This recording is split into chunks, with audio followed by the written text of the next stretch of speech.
This is Troy Black. You're watching Filibusted, and we're going to be going through an interesting story today about the new arch that President Donald Trump has just commissioned to be built near Washington, D.C. And we're going to be looking at and asking this question: is there hidden symbolism in this archway that people are unaware of? So Doug Smith, my co-host, is going to be doing the deep dive today and bringing all the information. So what do you got, Doug? Okay, so following in the current trend of Candace Owens with talking about her dreams as though they're facts. No, and in all reality, here's a weird thing happened to me the other day. I woke up like in the middle of the night. I don't know what time, because who knows what time. But I had this like impression. I just had the word mithril in my head. And it was just like stuck in my head. Like I couldn't get it out. And I was like, okay, apparently I need to like look up mithril or something. I don't know. So I grabbed my phone real quick, wrote it down, like looked up in Safari, like mithril, and then just put my phone away and went back to sleep. And for like a week, the word has just been in my head because of that. So I've been reminding myself, every time I go open Safari, I see the mithril and I'm like, yeah, what was up with that? Why is that so strong on my senses right now? And so, but I just moved on with life because I didn't know what to look at about it. And I thought maybe it had something to do with mithril capital. Who knows? Anyway, so that's if we find out that Trump is building this archway out of mithril, I'm going to be shocked. I'm just going to throw out there. I'm glad that Ryan had to step out of the room for a little bit before the live stream got started, because we are already talking about Lord of the Rings, which every time we talk about some reference to the Lord of the Rings, he just stares at us like, I haven't seen it, so I don't know what y'all are talking about. For anybody who doesn't know, if I'm not mistaken, mithril is a special kind of metal from the Lord of the Rings for making super powerful weapons and armor. So basically, yeah. Gotcha. So there's when I started researching this today, I came upon something that all of a sudden it clicked, and I went, oh, maybe that's why mithril is in my head. And so there's a weird connection here between the Arc de Triomphe and mithril, and we're gonna get into that later on. So you guys got to stick around for that, because it is like, it's super fun. Okay, I'll just say that.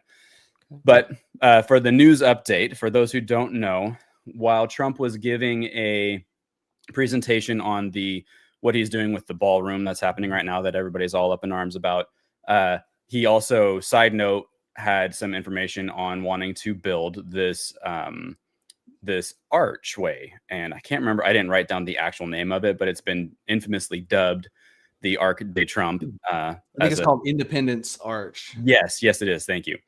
Okay, so a couple quick factoids about that. It's going to be built across from the Lincoln Memorial. I think I gotta, what to know. This article has all the details. Well, not all of them, but quite a few details. It's going to be built across from the Lincoln Memorial for the 250th anniversary that's happening next year.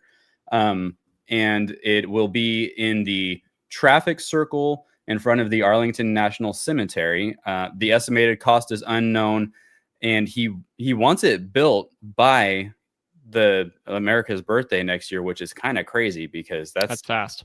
That is very fast. So I'll be curious to see if that actually happens. But I mean, if anybody could do it, it'd be Trump, right? So we're gonna talk about what all of this means, and we're gonna get into that right after, I guess.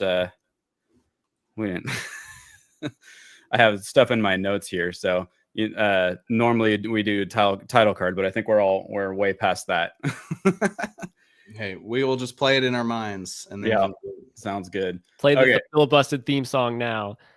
Yeah. This also connects to Freemasonry. All right, so that, just as a spoiler alert, the connection is not the twist that I have for today isn't Freemasonry, because that's I think pretty clear. So we talked about this arch the other day. Us here at Filibusted talked about it. And in case you guys didn't know, there are a lot of famous arches around the world. I'm just going to bust through these real quick so you can get an idea of the imagery. Okay. We've got the Arc de Triomphe in France, the Arch of Triumph. This one's in North Korea. I'm not going to try to pronounce that. The Arch of Constantine, the India Gate, the Wellington Arch. This one's in London. The Arc de Triomphe in Spain. And then a lot of triumphant arcs. I thought I was like, when they said Arc de Triomphe, I'm like, oh, that's funny. It's the Triumph Arc in France. And I didn't realize that they were all called the Triumph Arc. So that's Weird. interesting. Yeah, so this actually started with the Roman Arch of Constantine, which is a triumphal arch. So that's why they all kind of have that common theme. Okay. The Arch of Constantine, I got an article pulled up here. This one it's interesting. It is kind of like the marker of the saving of Christianity in the Roman Empire. It is a war monument showcasing the triumph of Emperor Constantine over his rival Maxentius in 315 AD. Constantine issued the Edict of Milan in 313 AD, which resulted in the acceptance and legalization of Christianity. And I just couldn't help to notice that most of these archways, whatever you want to call them, they are all built around some sort of monument that is post-war in some way. They have something to do with war. That's like the general running theme. What do you guys think of that? Do you have any like gut instincts or anything to say on that? My first thought is, the Arc of Constantine is a marker of the saving of Christianity in the Roman Empire. And we just saw a public pronouncement from Eric Trump saying we're saving Christianity. And now this Arc de Triomphe is announced right after that. So that's an interesting connection. I'm kind of late in the conversation here, but it seems like to me after a war or after conflict and winning and having a victory is a reason to celebrate. And so that's probably when it occurs to people that they should have these sort of things. And then perhaps something from that drove the idea for the monument. And it's why they maybe need to have some sort of connection there, if that makes sense. That's my, I think tough thought. With Eric Trump's book coming out and him looking at the behind the scenes of everything that happened during Trump's campaign, I think his family feels like they've been through a battle, and that they're on the other side of that. So it could be related to that. It makes a lot of sense. I mean, with you pointing this out, Doug, about the history, what comes to mind of like, oh, well, I think the reason the arcs are associated with victory to me is just from that ancient idea of when you get back from battle and you won, where do you pass through? You pass through the city gates, right? Back into and then everybody's like throwing flowers at you and stuff and being like, oh, yay, the military's back and they won, they beat our enemies. And that you go through a triumphant arc, just literally just coming back into your city, because almost all cities of old have, the gates had some kind of covering over them. And so, yeah, that's just interesting. That's like that you would build it as a picture of. I really like that point that you made, Troy, because Constantine is like a figure that's really controversial, because a lot of people see him as like a great Christian figure because he saved Christianity, or he made Christianity like the official religion of the Roman Empire. And then other people see him as like the beginning of the fall of Christianity, as like he's what's wrong with Christianity. Christianity wasn't supposed to have gone like so institutional, and he made it institutional, or like co-opted it for Roman purposes. And so a lot of people see Trump the same way as well. People say that about Trump. They say Trump has co-opted American Christianity. I'm not saying that's true. I generally don't agree with that, but I get where people come from when they're like, oh, he's wearing the skin of Christianity as a way to further his own greatness, in a way that maybe the people will say the same thing about Constantine from the past. So interesting connection there. Yeah. One other thought I had was, you talked about the gates of the ancient cities that people would walk through, and how the triumphant arc is kind of a playback to that, right? And I immediately thought of the Ishtar Gate from ancient Babylon, and how they actually they put it back together. It's a beautiful blue archway, but it was a gate, and that was actually like part of a procession that they would do once a year, when it was like kind of like their New Year or their holy day, but obviously it was to a bunch of ancient, foreign gods or whatever. But, it was a victory celebration in a sense. It was a celebratory procession, and they would walk all of these foreign gods through the Babylonian gods through the arch, like down this processional way, and then through the arch, or under the arch or whatever. So I think there's an interesting connection there. Yeah. Ryan, did you have one more thing to say? And then we'll move on to the next. Yeah, I was just going to say that, I think it's a good point to point out about politicians. just using the Christian agenda and the Christian name to move things forward as sort of just a voter base or a customer segment, and then they forget about them as they get into office.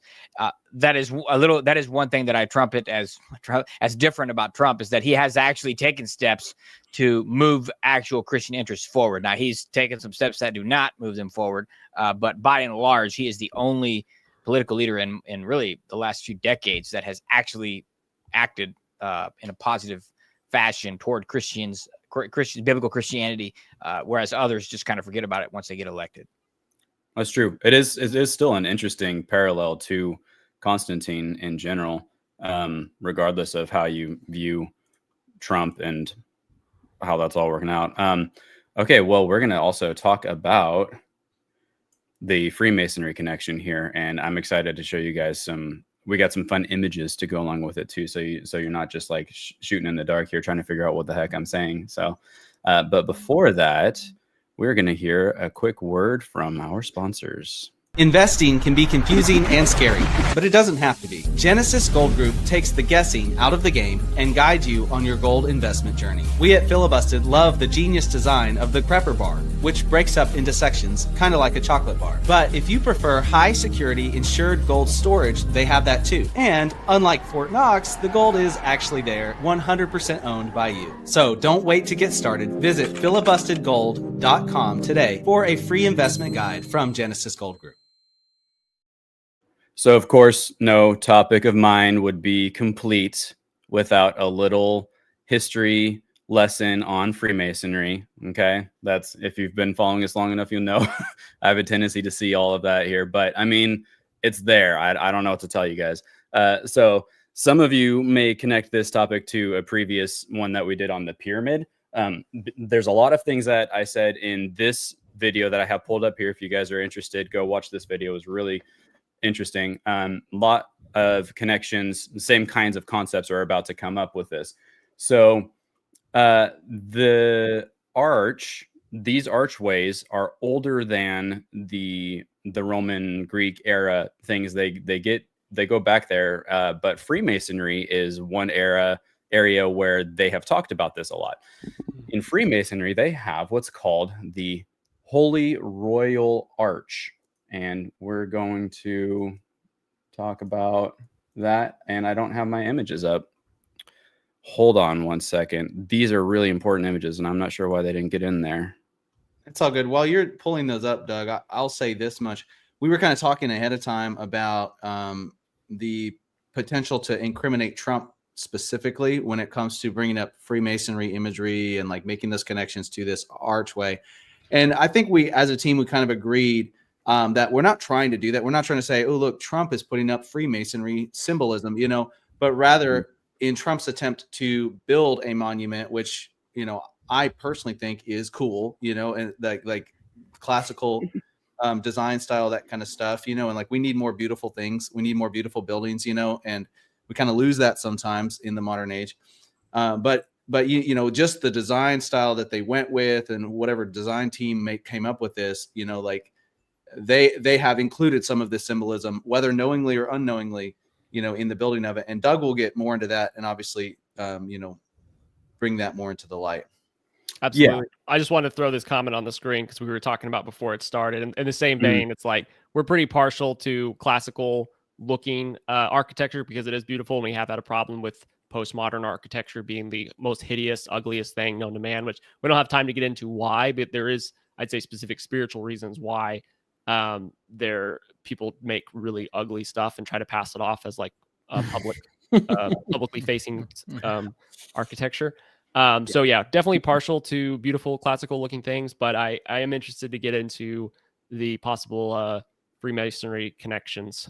This will probably be somewhat similar to our "Was America Christian? Did America have a Christian founding or not?" episode, where we dissected like, hey, these things are Christian, but then also there was like, oh, also some of these things might be Freemasonry actually. So interesting stuff.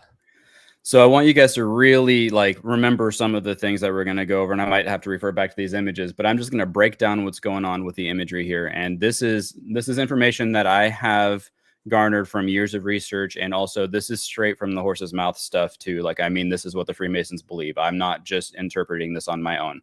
because honestly, I don't know because I'm not a Freemason. But and I agree with all the stuff about the statues and all the things. Like, I think we need more beautiful architecture for sure. So I'm not condemning it. I'm just wanting to point out that, I mean, this is what it really is. So here we have obviously the two pillars on each side, the two pillars holding up the archway over the top of it with the cornerstone at the top here. This is a very important image for something that we're going to talk about later on.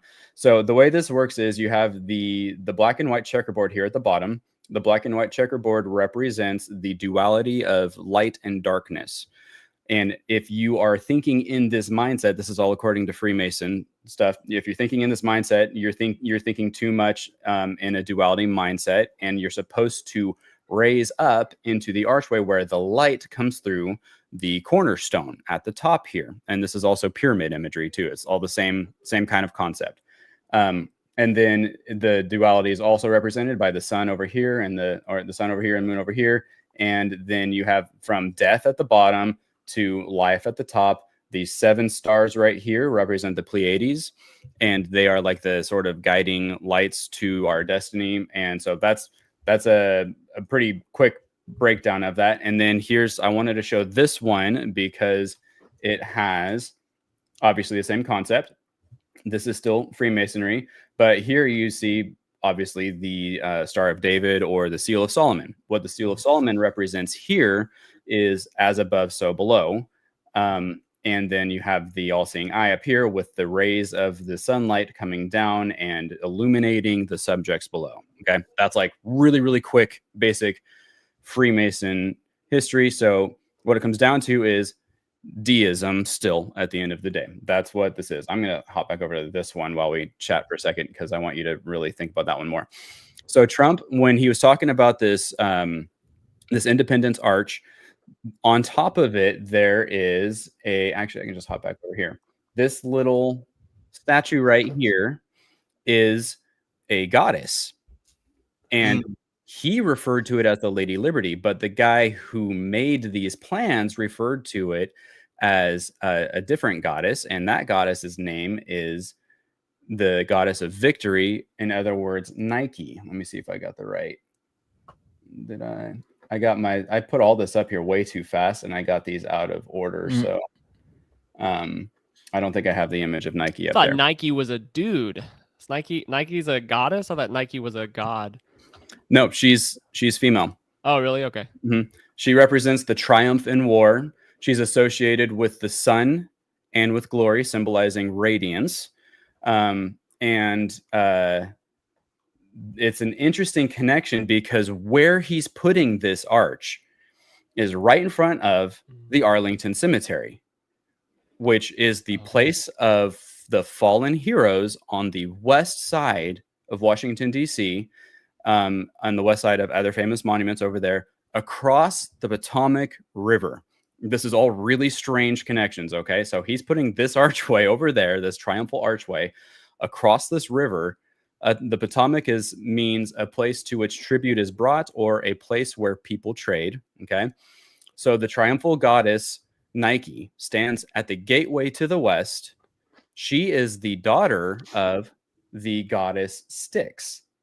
Like, wait, is that the river Styx? Like the one that passes from... Yeah, go ahead and click through your images, Doug, there. That's what I was trying to get to. I have them out of order, so I was trying to find the right one so I didn't give away too much. It's fine if you give it away.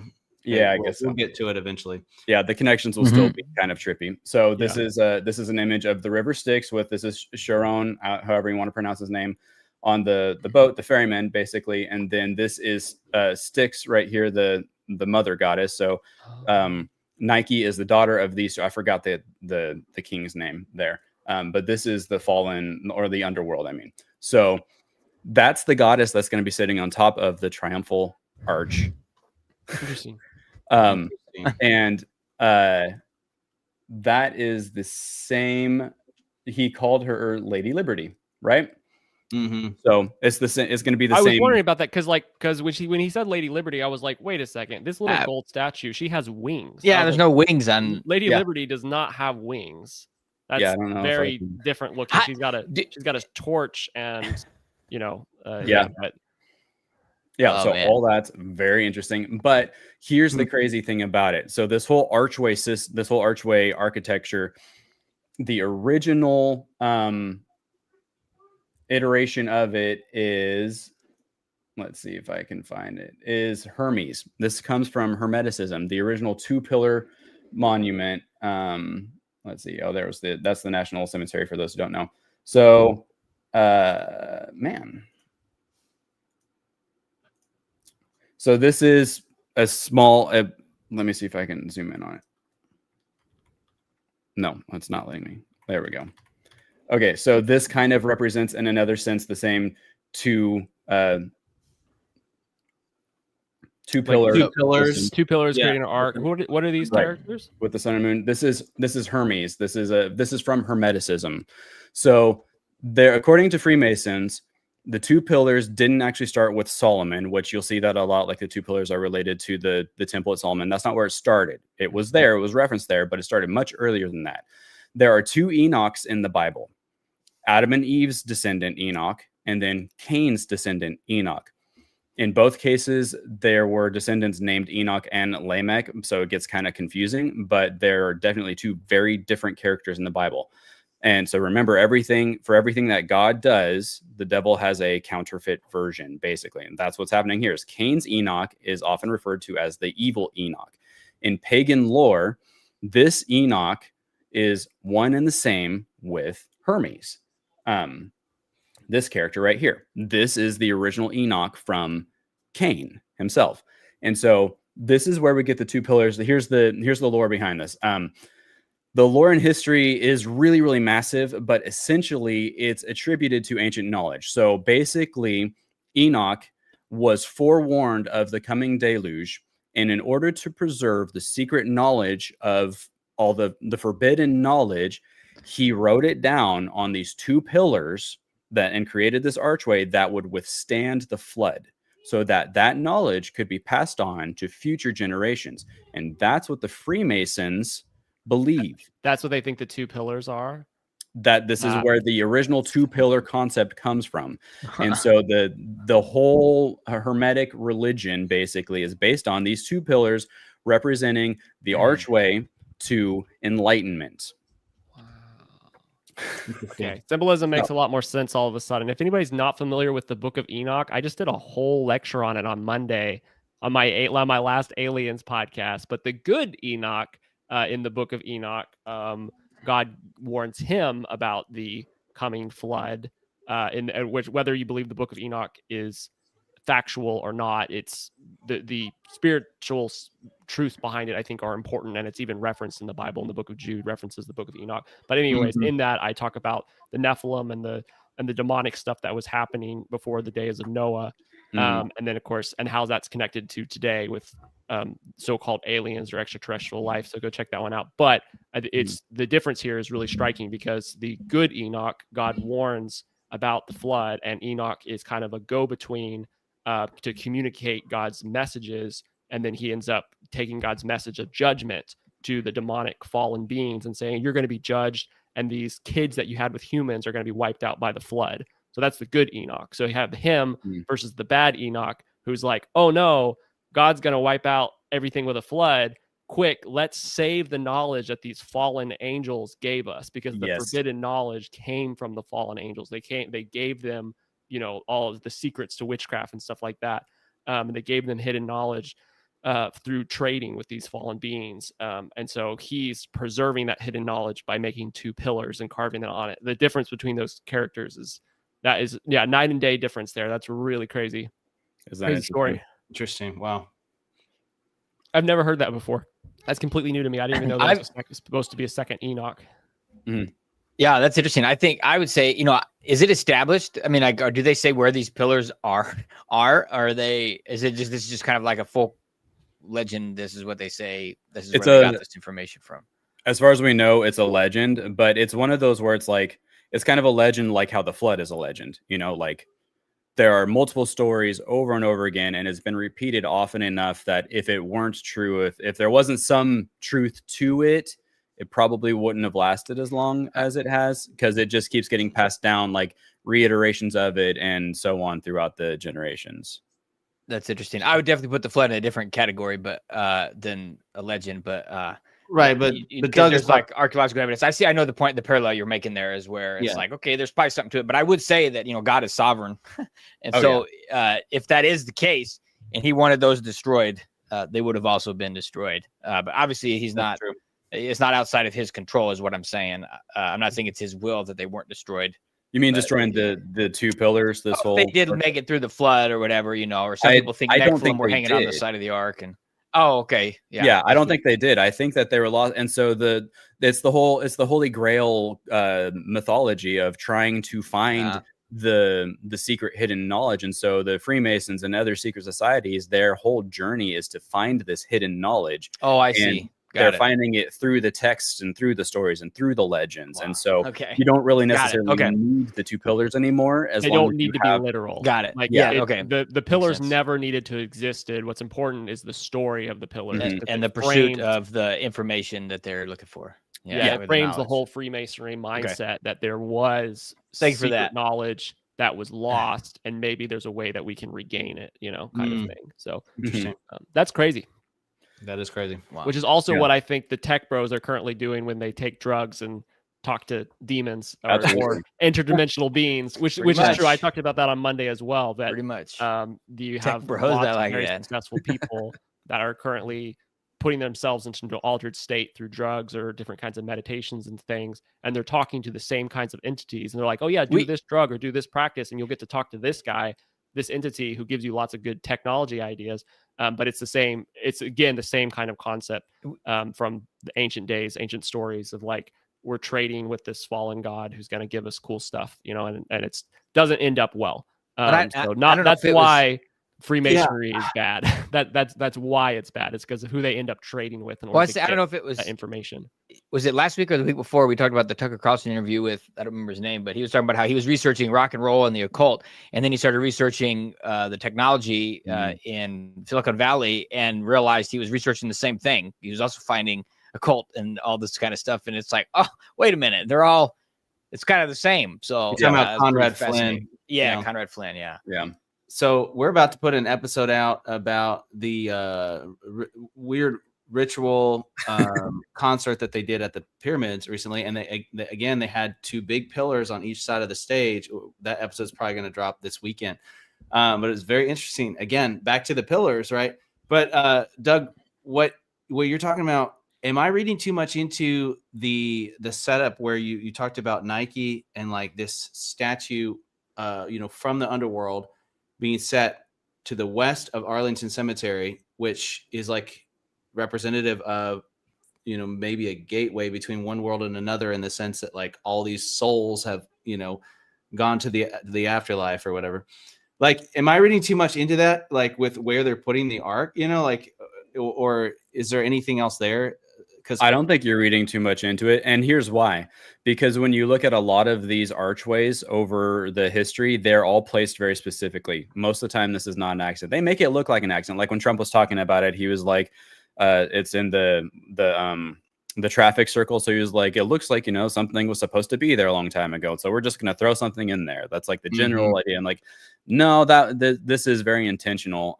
So you have, it's from death to life. So it's an image of being reborn. Okay. So you have you have the archway, and then on the west side of it, you have the cemetery of the fallen heroes, and then the rest of the world, right? Or the rest of the United States. Once you pass through the archway, you are on your way to the land of the giants, where they have the massive Lincoln Memorial, and then further on to the whole Washington, D.C. system, which is the obelisk and the dome. The obelisk and the dome represents the birthing of a new life. So you go from death through the gateway into this rebirth into the new world. That's a kind of phallus and a womb. Yeah. For anybody in the back, obelisk is a phallus, the dome is a womb. But so it's kind of like making the it's kinda connections. continuing the symbolism, like one thing after another. Yeah, Is that's there a interesting. river? Is it there? I've only been to DC once, and I honestly can't really remember where anything is. And there's a river too that you have to cross over, or no? Yeah. Mhm. Yeah. Where's Yeah. the river? Is it on the east It's like side? right next to the cemetery. On the west side Very of the close. cemetery, or It would be on the east side of Yeah. the cemetery is on the west of the river. The river splits the okay. So if you're And going west to east, it's cemetery, arc, and then river yes. crossing over into life. yeah, you into mentioned the kind of like then you have the birthing imagery or whatever, like Mhm. birthing something new. Yeah. Death to life kind of imagery. Interesting. Okay, very. you mentioned the name of the river being the Potomac River, meaning a place to which tribute is brought or a place where people trade. I think that's interesting too, because that was, it's always tied to weird occultic practices when it comes to death, like Mm. throughout history. I mean, just look at Egypt, look at the pharaohs, where it was like, we brought this tribute, with them so that they can cross over to the afterlife, like we put that in there with them, to be able, so that they can take that with them, or they can, like we offer these sacrifices to these weird Egyptian gods, so it's like, it is a very occultic practice. I feel like that the tribute happening right there between the place of life and death. And obviously I think a lot of it, ties back to the cross and God's ultimate plan for redemption for humankind, because it was like, well, the thing that actually brought us from death to life was a tribute. But it was a sacrifice, it was God, but it was God coming and becoming the sacrifice instead of demanding the sacrifice. All these, ancient gods you see throughout history, it's like they all, quote unquote, demanded a sacrifice, to get the thing, to get the grain to grow, to get the, the rain to come, whatever it was, like they demanded a sacrifice. And that's why you see weird rituals where people are literally sacrificing like their children and stuff. It's like terrible atrocities in these ancient religions. And we see a very clear picture of that happening today as well. But at the same time, it's like you see that being the picture of, well, we got to bring this tribute, and then maybe we'll make it to the afterlife, and then, or maybe this will happen, or maybe life will be better, and it's like a shallow, distorted picture of the true story of Christ, and God's sacrifice that he made to redeem mankind. So I think that's pretty cool. But obviously not so cool to see that imagery and the symbolism, like, Yeah. Well, I think a lot of that is going to depend what we put on this archway too. Like, I mean, I'm obviously like the thing that I lost the word, but the plans for it, we don't have a whole lot of details on it. So I don't know. I'm curious if there's any other symbolism, because you're talking about, because this is, I get the symbolism, and I want to put like this positive spin on it, is like, well, if you don't think about only just being like, is it Freemasonry? Is it pointing to evil things? If you take it of just the way that people have always hinted a little bit at the Greek gods of like, we know the Greek gods aren't real. We're not worshiping them. We're just kind of hinting at them because of the you get people have Nike on their shoes because they're like, I want to be victorious in, but I get it. I understand there is problems with that. There is something that's you don't have to actually believe it. You just have to bow down in front of it. That's all. It doesn't matter what you think. That's a good point. Some problems with it, but but with the trying to be a little bit positive, you have the cemetery. I know what you're saying, but you have the fallen heroes, know, and so to have the something that symbolizes victory, and then eventually symbolizes passing from death to life. In a way, it's like paying tribute to the people who fell and saying, because of your sacrifice, that was the tribute paid in order to have a new country. Like you rescued the country with your death. And now we have the reason that Washington, D.C. gets to exist is because people have paid the price, by serving the country and by dying for the country. So that's the positive spin to it. But I understand there is problems with the constant connections to some of these things and these symbolism. I get that. And I feel it. I'm like, yeah, that's pretty problematic. But I also like to have a positive spin on things as well. So yeah, that's fair. I agree with taking the positive frame of it. I just kind of it kind of ruins it for me to see these kinds of things. Like I'm just like, I'm not so excited about it. Just no. It's good. We want eyes open. We want to have understanding. We want to know the truth. So it just kind of, when I say ruins it, it's got to go from like a celebratory kind of minds, bent toward it to more of like a, well, what do you know? What do you know? That's what it is. And I kind of, Satan appears as an angel of light, so it's kind of like, yeah, he's beautiful too. So it doesn't matter really. But yeah, My I don't know. my pushback into all this, of course, is the fact that, and I saw somebody's comment, which I wish I could pull it up, and I'm not degrading this person at all, but they were saying, or way earlier, they were like, oh, Trump's just trying to build all this stuff to boost his own ego, that kind of thing. And I'm not going to comment on that. Maybe not, but we do need to remember that this is the reason he claims to be building all this stuff is for the 250th anniversary of the United States. Yeah. Every country does crazy stuff when they have big anniversaries. It's a massive anniversary. So it's just kind of par for the course. Yeah. If there's a time that you want to build stuff and Trump likes to build things, he has a great excuse to do it. And as an American, I like the idea of building something in general, celebrating, doing something big and throwing a party of like, yeah, let's celebrate 250th anniversary. You know, this is a great country, proud to live here, proud to be here. I think there's a lot of great things about this country. And so celebrating it in that way by building something, I think is cool.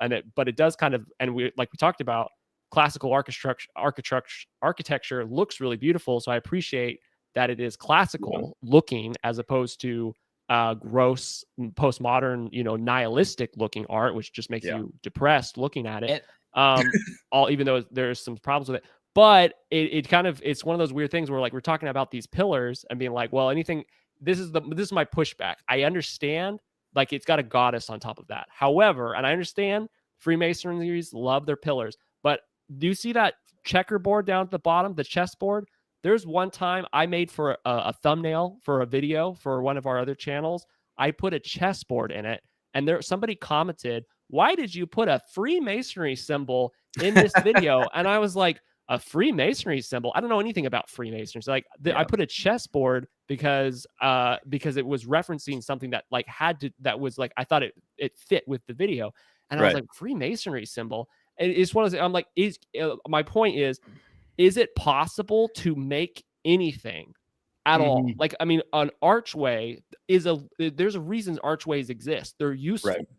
Yeah, they help build things, right? Yeah, is it possible to make an archway or literally any classical looking building without having somebody point at it and say, this is a Freemasonry symbol? It's like, the details that I'm matter. literally asking that as a religious question. Is it possible to make anything with that's not somebody isn't going to look to and point to like, oh, there's something that's connected to Freemasonry here? I will say I do have doorways that, it's how I get into my house, but I don't have any goddesses on top of them, That's what it is. Thing. Yeah. And I would also say though, if somebody does want to say, oh, it's Trump celebrating and this and that, and it's kind of like, well, we are in an unprecedented time. The U.S. 250 years, this is the longest standing constitutional republic, or even with the oldest national charter of government still in effect. Like that has never happened before. So it is a big deal. Now, I don't think that means we need to celebrate it with a Freemason symbols or anything like that. But from just a purely celebratory standpoint, it would be ridiculous if we did not do something significant to celebrate it.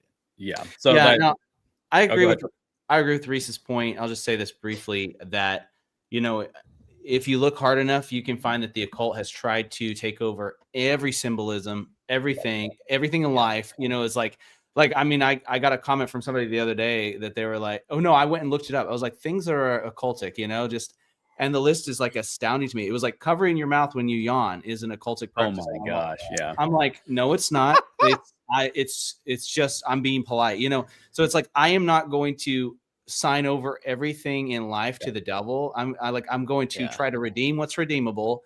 And then I'm going to reject what's unredeemable, so that's good. That's the way I'm going to look at it. And the more I can redeem, the better, for Christ and for a godly way of looking at things. So I think there is an option there. That's a positive perspective, a way of looking at it, and I think we need to look at everything that way and say, is this redeemable or is it not?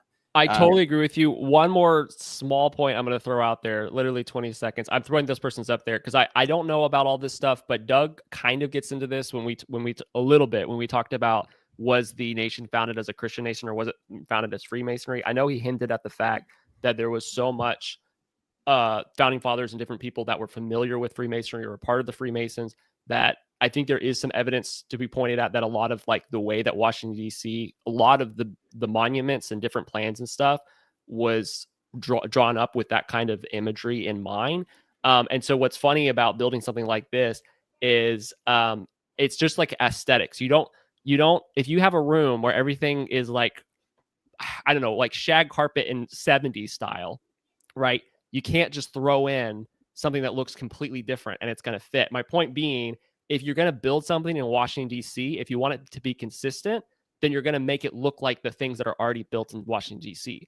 Well, that's a problem if it's really true that the things that are built there were built with Freemasonry imagery in mind, then it's going to be really hard to get away from that, because you'll be like, oh, let's build this and make it look kind of like the aesthetic we already have going on. Well, then it's going to continue tying into the Freemasonry symbols, because that's already the aesthetic of Washington, D.C. So unless you're going to like pave it over and remake the Capitol building and remake everything to where it has very different looking aesthetic, you're going to keep reusing the same kind of aesthetic over and over again. But to Ryan's point, it's like, well, you could have just not put a goddess on top of the statue. I think and that probably would have helped. It should be even better, and they should put an empty tomb on the top of it. That's what it should be. That's the ultimate symbol of Christianity. Just a really big Jesus statue. And what's interesting is with a stone in front of it. That would be perfect. And he took it a step further too, because a lot of these arcs, like obviously they all have their own symbolism. Like this one, like it's in the middle of this like 12 ray sun thing going on here, which is also deeply occultic, But like they don't have goddesses on top of them, but then maybe that stuff is depicted within it. So it's definitely a bold choice to put that there, Yeah. And I chose the empty tomb because that's a better symbol of victory. That's all I'm saying. The That's what? the best. The empty tomb is of Jesus is the best symbol of victory you could ever imagine. Oh, absolutely. So, Doug, you have a twist to this, so I want to get to that before we run out of time. Yeah, for sure. So, Reese set it up a little bit earlier. Actually, he hinted at something I was going to talk about with the whole idea of Constantine. So, this is important to explain because it makes sense for the twist. Okay. Now, some of you might think that I'm just stretching to make this happen, but honestly, I'm putting this in here for fun because it is just absolutely fascinating. I'm not saying any of this is like, something we need to put in a history book and study for thousands of years to come. All right. It's just interesting. Okay. So what does all of this have to do with Mithril is the big question right now.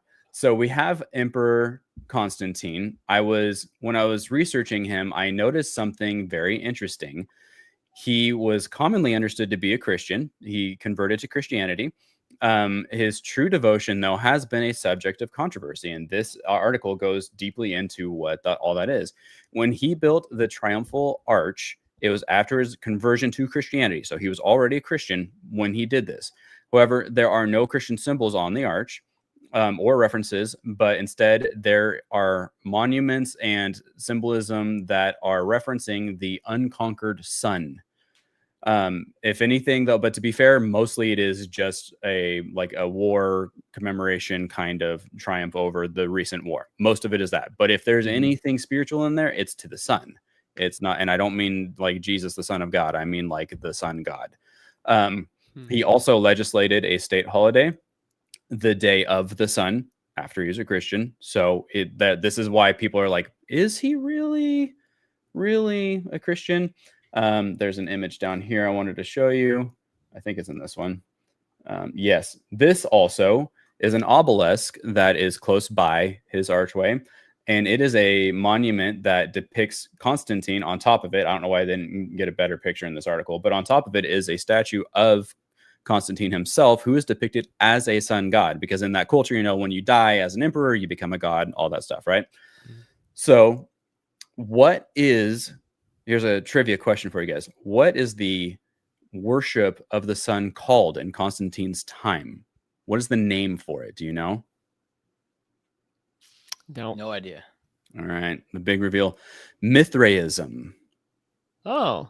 When I was looking this up, I was like, I did not have mithril in my mind at all. I came across this and I was like, mithril, the word that's just been like stuck in my head all week long. Like, why is mithril stuck in my head? And I went, that's interesting. What else is there? So this is the pagan religion named after the ancient deity of covenants, light, oaths, justice, and the sun. Mithra, the sun god, is an all-seeing protector of truth. And I think here's Mithra. Okay. Sun gods are often depicted with this crown right here. You see the spikes coming off? There's 1, 2, 3, 4, 5, 6, 7 spikes on here. Well, who does that look like? Any guesses? Well, Lady kind of Liberty. like the crown of Jesus. Lady Liberty. Oh, I took it like the crown of Yeah. thorns. How many spikes? 7. That 7. doesn't always matter, but it is oftentimes the 7 spikes refer to the Pleiades and like the 7 sisters, you know, those stars, because they're like they're some of the fallen gods, basically. So this got me thinking, and I went and I looked up mithril. Mithril means pale gray is the myth part, and the rill means brilliant light. Okay. Sounds weird so far, but then I was like, well, that's interesting. Why is mithril like connected still though? There's got to be more. And then it hit me. I was like, oh, the doors of Durin. That's why I'm thinking about this. Where's my little? Sorry, Ryan. More Lord of the Ring references here. Yeah.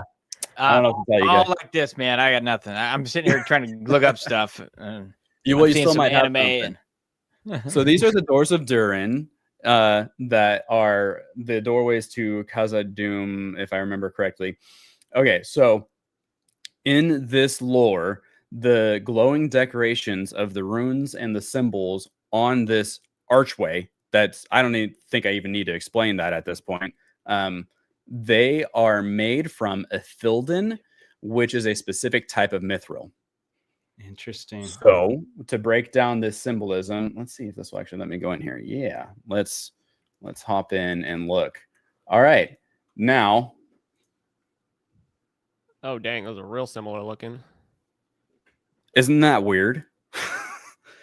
So we have the 2 pillars, obviously, and then there's also the 2 trees, which they represent something completely different, to be fair. All right.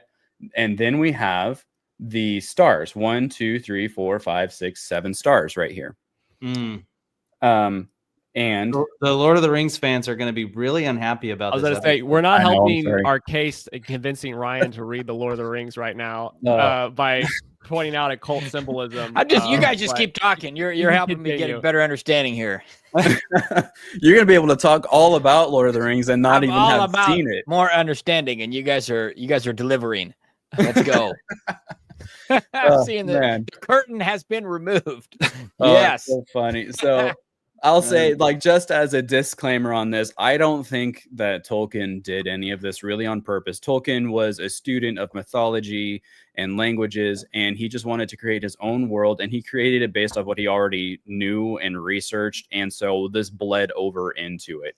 But it's just absolutely fascinating. Maybe there could be more to it. I don't know, Is that but a backpedal, or that's just, I don't know if that's a I don't curtain know. coming back, or I don't know. I honestly don't know what it is. I think it was important to know. Yeah. But That's funny. so looking back at, I mean, this is crazy how similar it is, though. The crown oftentimes is also represented as like the apex of an arch, represents the same thing as a capstone. It's finality, it's light, it's, royalty, singularity, and completion. Those are all the same things that it represents. And so you got the 7 stars here, and then the 1 star here, the crown. And then this is like the hammer and anvil, which I don't think that's really connected to anything. But man, I could not help but see this. We've got 7 stars here, and then the 1 star coming out, which, to be honest, I don't know what the 1 star means. I didn't get that far in my research. But then you've got the capstone as the crown of the archway, the 2 pillars, and I just could not help but put those 2 together and just wonder what the heck is going on here. So that is the big twist. I was like, this has some crazy Lord of the Rings. So, is this like okay, Trump's like, yeah, we gotta do something to celebrate, and is this, and they're like, let's get the dust off. Hey, here, this is ready. Let's put this there, and it's like all this cult stuff has already been set up, and all this, and it's all the systems are so embedded, and it's like, well, here we've got 4 options, and these have been ready for 50 years, and I mean, is it like Trump didn't draw up the blueprints? Trump didn't get out a pencil not. and be like, Trump want it to Trump look opened like up Chat GPT and said, "Draw me some plans for a triumphant arch," and so we can blame AI for coming up with this, and then make a bigger model of it. I want bigger. I'm kidding. He did not do that.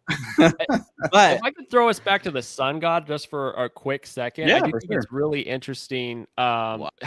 It's crazy because this speaks to what we're talking about right now and how confusing and convoluted this stuff gets, because, and somebody dropped this in the chat earlier about when Troy was referencing like pagan symbols and being like, I don't want all symbols to be pagan. I don't want all symbols to be like, give it this over, be like, oh, that's pagan, we can't touch that. Somebody referenced Christmas trees. I wish I at some point I would like to do an entire episode on how Christmas is not pagan. It's really actually very common now that, and this came from the Puritans actually. The Puritans were so afraid of the pagan stuff that had gotten into the Catholic Church. They were so afraid of the what do they call it? The extra stuff they were adding to Christianity, that the Puritans were like, if it's not in the Bible, we're not doing it, right? And what they did was they ended up throwing away a bunch of Christian traditions and saying these are pagan, and that included Christmas celebrations. So the Puritans were like, no, it's all pagan.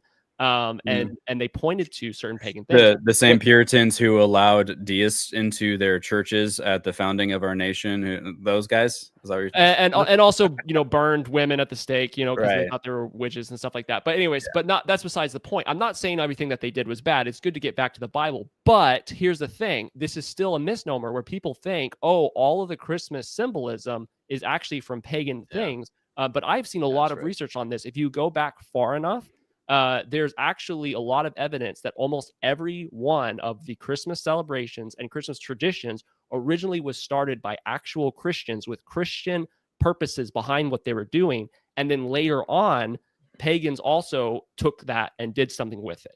And some of the festivals people point to and be like, well, the pagans had this festival in December. Some of the Christians had Christmas celebrations before those festivals started. So they point back to pagan stuff, because you have to remember, paganism was not a religion that was just the same and never changed. Everybody had their own version of paganism. Everyone was doing their own thing, and it changed all the time. Gods literally came into fashion. There were certain gods in like the hundreds that people like, this is our favorite god, and then like year 300, everybody was worshiping somebody else. So they changed all the time, and Christianity was more stable. So my point is, that you can have Christian symbolism that's actually real Christian symbolism and pagan symbolism at the exact same time. Christmas trees is par for the course here, because Christians, trees, I'm not going to get into this, but trees are all throughout the Bible. And I know there's that verse that people think that's talking about Christmas trees. It's not talking about Christmas trees. It's talking about making an idol out of wood. I could bring up the verse, but I promise you, it's not talking about a live Christmas tree and decorating it. It's not. If you read the entire verse in context, it says turning it, like carving it and turning it into an idol. That's besides the point. Back to the sun god here. The sun god, this is again one of those instances where those people back in the time, they tried to they had the real Christian symbolism, and Christian symbolism was becoming popular in the pagan world. And for the pagans who didn't want to give up their stuff, they were like, oh, well, we'll just incorporate this into what we're doing. So they incorporated Christian imagery of Jesus into their sun god imagery. And you can see this, the Catholic Church actually in Rome, there's a church that has a picture of Jesus depicted as a sun god. You can go pull up a picture of this. And that was evidence of, it was hard to get the pagans on board with the new Christian religion. And so it was easier for the pagans to be like, okay, well, Jesus is our sun god now. And they kind of blended them together. I'm not saying that's acceptable. It's absolutely not. It's really problematic. But that's kind of the nitty gritty stuff we're getting into right now when we talk about these kind of symbolisms. Because that crown, like I said before, I mean, what if that was a crown of thorns instead of a crown of, I understand, but that's just not the case though. And as with everything, you have to study it within the context of when it happened, and those literally represent the rays of the sun. That's what it was intended to represent. Sure, right. I know that is, but I'm just saying, if you put a crown on somebody, like Jesus is the king, so put a crown on him. If somebody says, well, crowns are always pagan, then it's like, no, it's I mean, this person just dropped in the comment right here. It's a heart behind what you're trying to do. If if I put up a Christmas tree because I'm trying to worship God, then it's a Christian Christmas tree. If I put up a Christmas tree because I'm thinking about the, worshiping nature or like some deity behind it, then that's what it is. That's my point. It just gets confusing when you have people say this image is only pagan, this image is only Christian, and try to do it just by the symbols. Yeah, I want to maybe bring it back to the Bible, because I think you're making a good point, Reese. Paul the Apostle said that, okay, there's meat that's being sold in the marketplace that has already been given as tribute to idols. Essentially, it's been offered to idols, right? They set it in front of an idol for like a whole day or half a day or whatever, and it was a spiritual offering to the idol, even though the meat sat there, and obviously fire did not come down and consume it. Only God does that. But the point being, he said, as a Christian, you're able to go buy that meat, and in a sense, that practice of eating that meat was redeemable. But the practice of worshiping those gods is not redeemable. He never said, go get one of those gods, go get one of those statues and put it in your house and worship it, Well, like they're doing. But he said you are able to eat that meat, because he said, we know that there is no such thing as other gods. There is no such thing as idols. They're just statues. They're just pieces of wood. They're just pieces of rock. And so he said, be careful not to cause another believer to stumble if you're buying that meat. He said, be careful about that. So that would apply to Christmas time. It would apply to a triumphant arch, I think. But he also said, that aspect of it is redeemable. The aspect of buying the meat that somebody else offered to an idol, but you're not worshiping that idol. You're not offering anything to an idol. You're just redeeming the meat. So he said, you can do that, but there is a line that we have to draw where it's like, no, but I'm not going to practice what the spiritual practice they're taking part in. I'm not going to do that, because that's not redeemable. And so I think we have to always discern where's that line when it comes to what I'm doing right now. When it comes to the symbolism that people are using, it's like some things are redeemable, some things are not. And I want to add to I'm glad you brought that up about Paul, because, in that he's also saying, okay, what does it mean not causing your brother to stumble? Well, if a Christian eating that will be interpreted as bowing to that idol, then shouldn't eat it. Like, that's the point. But that also reiterates the point that me eating that meat has no spiritual say over my life. It's not about the meat. It's not about, it's about You're right. It's like we need to take into consideration how somebody else views what we're doing, and making sure we're not signing off on something accidentally. But that's still reiterating the point that I'm eating that meat, and it has no spiritual say or significance over me.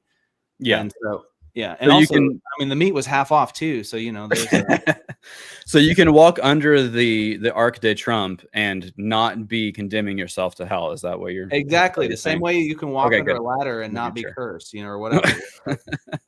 It's not going to affect you. Yeah. I think that's great. It really is. At the end of the day, it's a matter of where your heart is at, and we could talk the details of where things came from and what they're intended and stuff all day long. And there's a lot of information out there. And actually, I was going to tell you, Reese, we have done a video on that little Christmas tree. We'll link that below. We'll link the Christmas tree video below. Yeah, it was with an old channel that we don't do anymore. Oh, is that a mysterious truth episode? Yeah. Okay, I don't think I watched that one. We went into the history of it. It's super fun, and It is kind of creepy. I'm gonna y'all got into like the creepiest Christmas traditions. Probably, Yeah, but I think it was a good balance of like understanding where some things came from and knowing what it is that you're doing, but also at the same time pointing out the realities of it. But it's the same kind of concept with this. Like, I think that these archways are beautiful. They absolutely are beautiful, but it's just a matter of what you do with them and your heart behind it.